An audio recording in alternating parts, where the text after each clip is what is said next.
வணக்க நண்பர்களே, நான் தான் உங்கள் செல்லத்தங்கையாக பேசுகிறேன். தினம் ஒரு குட்டி கதைகளோடு உங்களை சந்திக்கிறதுல ரொம்ப ரொம்ப சந்தோஷமாக இருக்குது.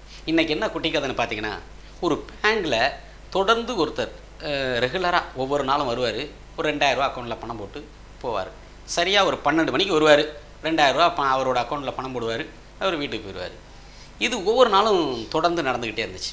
அப்போ உடனே அந்த பேங்க் மேனேஜரு, யார் அந்த நபர் டெய்லி வர்றாரு, தினம் 2000 பணம் போட்டு போகிறாரு, அவர் யாருன்னு நான் பார்க்கணும், அவர் என்ன வேலை செய்கிறாரு, எப்படி அவருக்கு பணம் கிடைக்குது அப்படிங்கிறத நான் தெரிஞ்சுக்கணும், அதனால் அவர் வந்தார்னா என்னை சந்திக்க சொல்லுங்கள் அப்படின்னு மேனேஜர் சொல்லியிருந்தார். அதே மாதிரி இந்த நபர் வந்தோடனே, உங்களை மேனேஜர் பார்க்கணுமா, நீங்கள் போய் பாருங்கன்னாங்க.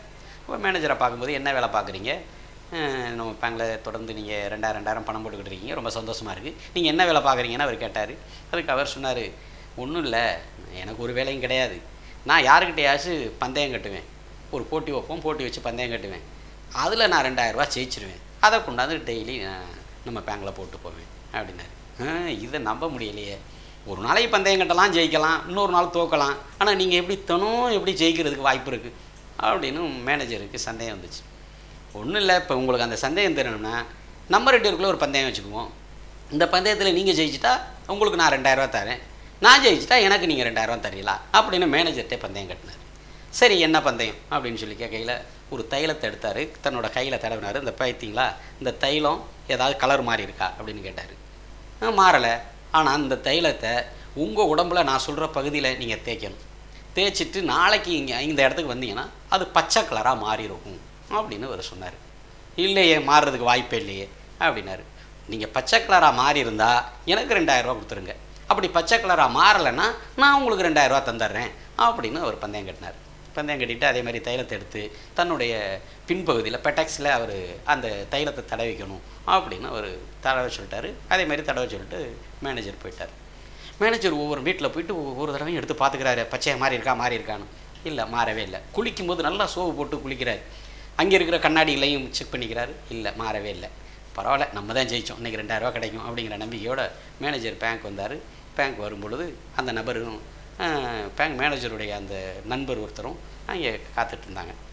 வந்தோடனே பந்தயம் 2000 எடுன்னு மேனேஜர் சத்தம் போட்டார். அதெல்லாம் எடுக்க முடியாது, நீங்கள் முதல்ல பந்தயத்தில் நான் தான் ஜெயிச்சிருக்கேன். இல்லை, நீ தோத்துட்ட, இங்கே பாரு பச்சையாக மாறலைன்னு கலட்டி அந்த நபர்கிட்ட காமிச்சத உடனே அந்த பக்கத்தில் இருந்த இந்த போட்டு பந்தயம் கட்டினவருக்கு பக்கத்தில் மேனேஜருடைய நண்பர் இருந்தார்.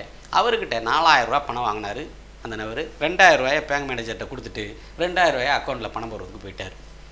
இப்போ பக்கத்தில் இருந்த நண்பர்கிட்ட மேனேஜர் கேட்டார், என்னையா உன்னைக்கிட்ட 4000 ரூபா பணம் வாங்கி கொடுக்குறாரு, என்ன விஷயம்னு. ஆமாங்க, அந்த ஆள் என்கிட்ட பந்தயம் கட்டியிருந்தார், உங்கள் மேனேஜரு இன்றைக்கி காலையில் பேங்க் வந்த உடனே பேண்டை கலட்டி பின்பகுதியை காட்டுறாரா இல்லையான்னு பாரு, காட்டுனாரனா நீ எனக்கு 4000 ரூபா கொடுத்துடணும், அப்படி அவர் காட்டலைன்னா நான் உனக்கு 4000 ரூபா கொடுத்துறேன்னு அந்த ஆள் என்கிட்ட பந்தயம் கட்டினா, நீங்கள் அப்படி மேனேஜராச்சே, நீங்கள் அந்த மாதிரி செய்ய மாட்டீங்களேன்னு நானும் தைரியமாக உங்களை நம்பி கட்டிட்டேன், ஆனால் வந்தவொடனே நீங்கள் பாட்டுக்கு அப்படி திறந்து காட்டினீங்க, ஏன் விட்டு 4000 ரூபா போச்சு அப்படின்னு சொன்னானா. இப்போ இந்த கதையிலேருந்து நம்ம தெரிஞ்சுக்க வேண்டியது என்னென்னு பார்த்தீங்கன்னா, இப்படித்தாங்க நம்மளுடைய வாழ்க்கையில் நம்ம ஏதோ ஒரு வேலையோ ஏதோ ஒரு தொழிலை நம்ம செஞ்சுக்கிட்டு இருக்கோம்னா, நம்ம தொழிலையும் நம்ம வேலையிலையும் கவனம் செலுத்தினா போதுங்க.